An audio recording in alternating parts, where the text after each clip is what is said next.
Hi, I am Anna. I come from www.ntvforex.com. Week ahead Sino-US tech war heats up analysis http ntvforex.com news ID D828EB89 2024 59:12 p.m. US Further evidence could show that coronavirus is getting under control in the US. NBSP new cases and hospitalizations have been declining, however testing slowed down drastically in the East Coast due to Hurricane Isaias. NBSP on Wednesday, inflation data is expected to come back down to earth. NBSP headline inflation should drop from 0.6% to 0.3%, erasing much of last month's biggest gain in 8 years. NBSP core inflation is expected to remain steady 0.2%. The U.S. economy should still expect depressed price levels until the country has the virus under control.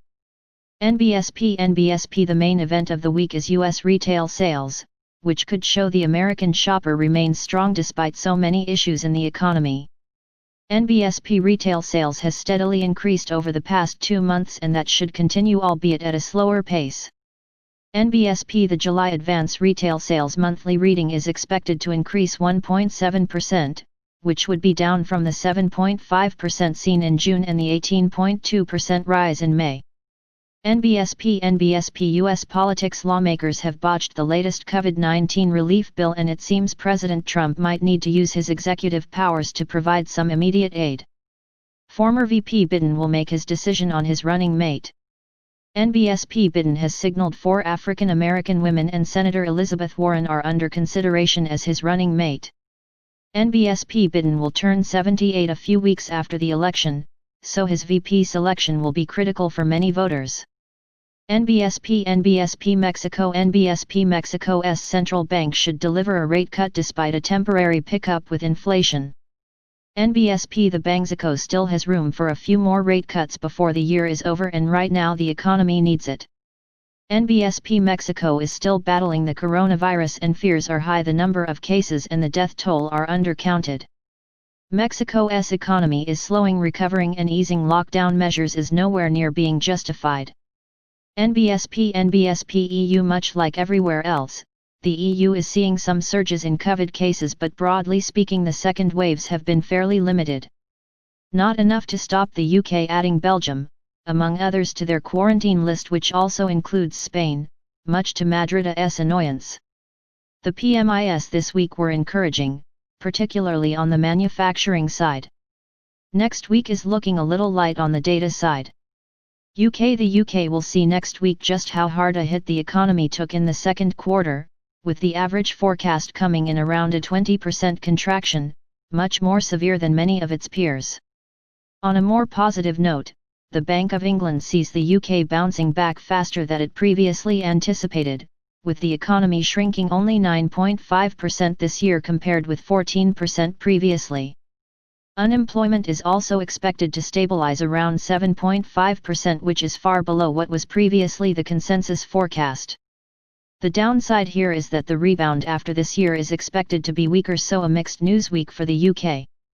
Turkey The lira fell around 7% in a few days against the dollar before paring losses on Friday.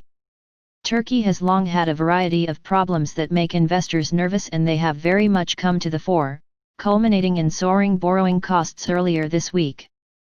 The lira has fallen to a record low and is now looking very vulnerable. This is a currency that has already had restrictions imposed in recent months and a country that has been burning through reserves to support it. With the central bank reluctant to hike rates and a leader that believes doing so stokes inflation, contrary to popular belief, and a record for sacking central bank heads that disagree, it's hard to see where the country turns next to step further declines. NBSP China geopolitics will be the center of attention, with the US banning US companies from dealing with ByteDance and Tencent. Proposing banning Chinese listing in US for non-compliance with US accounting standards.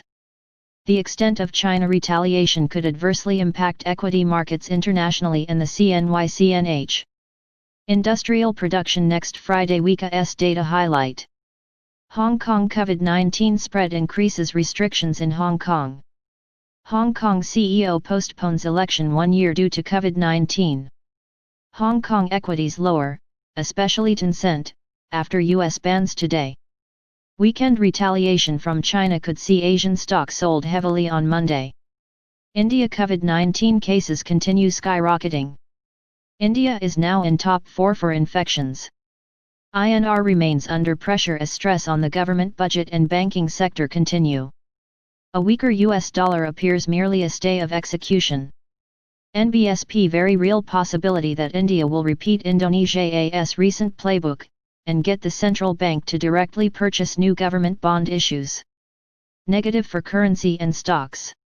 Highest risk economy in Asia from an economic and COVID-19 perspective. Australian dollar grinds higher but momentum slows as domestic issues weigh heavily. Restrictions increased in Melbourne as COVID-19 cases jumped to 700 a day. Borders closed with NSW and Queensland. Community infections increase in Sydney. The return of movement restrictions in Sydney a potential negative game changer. RBA rate unchanged but Uber dovish guidance. AUD has not rallied high enough to bring comments yet. No market moving data this week. Japan USD JPY's recovery reduces selling pressure on Japan equities. Strong retaliation by China against US companies will see Japan equities under pressure from Tuesday, as Monday is a holiday. COVID-19 cases continue spiking higher in Tokyo. Local government is close to finally declaring a state of emergency. Negative for Japan equities and yen. No significant data. Markets oil's midweek breakout was no game changer but it continues to trade towards the upper end of its 2-month range. The rally carried little momentum, further suggesting we're at the latter end of an exhausted move but that, in itself, doesn't mean we're going to see a broad correction.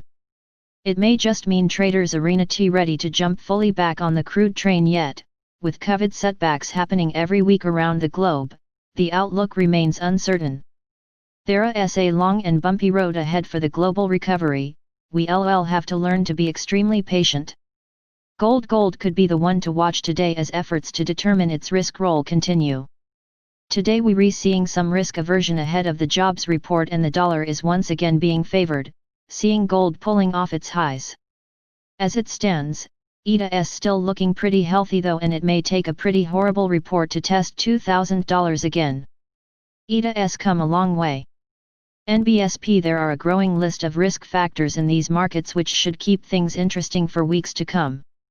US COVID cases and deaths are showing slight improvements this week, albeit from high levels, but we'll need a lot more improving data to calm the nerves.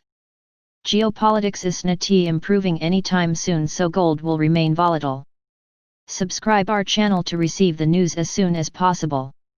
Thank you for watching. If you want to read real-time news, text messages to MT5 Expert Advisors page at https://mt5.expert.advisors.